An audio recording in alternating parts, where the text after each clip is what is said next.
कहानी के last part में आपने देखा था कि रोशनी कैसे खुशी होके अपने घर आती है। उसकी माँ उसकी सुंदरता को देख के बहुत खुश होती है।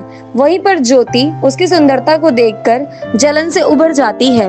उसके बाद आइए कहानी के पार्ट 2 में देखते हैं कि आगे क्या होता है। अरे नहीं, ये अंगूठी तो मुझे मेरी माँ ने दिया था। अब मैं इस अंगूठी को कैसे उठाऊंगी? वो अपनी अंगूठी को निकालने का प्रयास करती है। तभी तालाब में से एक हलचल हुई और धीरे धीरे उस तालाब में से एक रोशनी निकलने लगी और उस तालाब से एक सुंदर सी परी सामने आई। सुंदरता रूप से नहीं होती, सुंदरता मन से होती है। बेटा, क्या ये अंगूठी है जो गिर गई थी तुम्हारी पानी में? परी के हाथ में सुंदर सी सोने की अंगूठी थी। रोशनी ये देखकर हैरान थी और उसने मना कर दिया और कहा, नहीं नहीं परी जी, ये मेरी नहीं है अंगूठी। ये तो सोने की अंगूठी है। मेरी तो सिंपल सी अंगूठी थी जो मेरी माँ ने मुझे दी थी। परी फिर से अंदर गई और उसने एक सुंदर चांदी की अंगूठी निकाल के दिखाई। बेटा, क्या यही अंगूठी है जो तुम्हारी पानी में गिर गई थी? रोशनी ने फिर से मना कर दिया और ये कहा, नहीं नहीं परी जी, वो तो एक मेरी मामूली सी अंगूठी है। ये तो एक चांदी की अंगूठी है। परी फिर से अंदर गई और अब की बार एक मामूली सी अंगूठी निकाल के लाई। वो रोशनी की असली अंगूठी थी। बेटा, क्या ये अंगूठी तुम्हारी है जो पानी में गिर गई थी? के चेहरे पर एक हल्की सी मुस्कान आई और उसने अपनी अंगूठी परी से मांग ली और उसका धन्यवाद किया।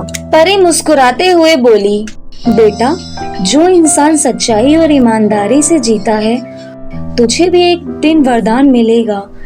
तुम ईमानदार हो और लालची नहीं। रोशनी एक पल के लिए सोचने लगी। उसके मन में एक ही बात थी, सुंदर बनना। और उसने झुककर परी से कहा, परी जी, मैं सुंदर बनना चाहती हूँ।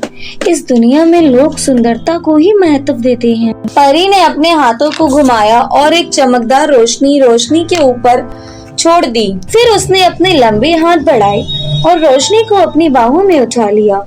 तालाब के अंदर पानी की गहराई में डुबकी लगाई। एक ही पल में सब कुछ अंधेरे में बदल गया। रोशनी फिर से पानी के ऊपर आई तो उसका पूरा शरीर गोरा हो गया था। वो बहुत ही ज्यादा सुंदर हो जाती है।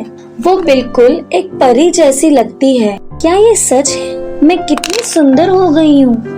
देखो तो मेरे हाथ कैसे चमक रहे हैं। आपका शुक्रिया परी जी, बहुत बहुत शुक्रिया आपका।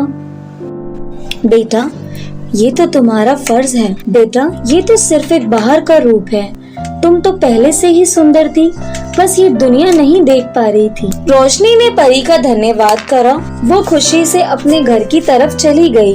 उसका दिल बहुत खुश था क्योंकि वो बहुत खूबसूरत लग रही थी। उसने अपनी जिंदगी में पहली बार कुछ हल्का महसूस किया।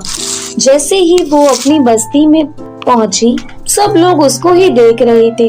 कोई भी उसको पहचान नहीं पा रहा था। छोटी छोटी सी बच्चियां उसको देखकर उसकी सुंदरता की तारीफ करने लगे और कुछ औरतें उसकी तरफ हैरानी से देख रही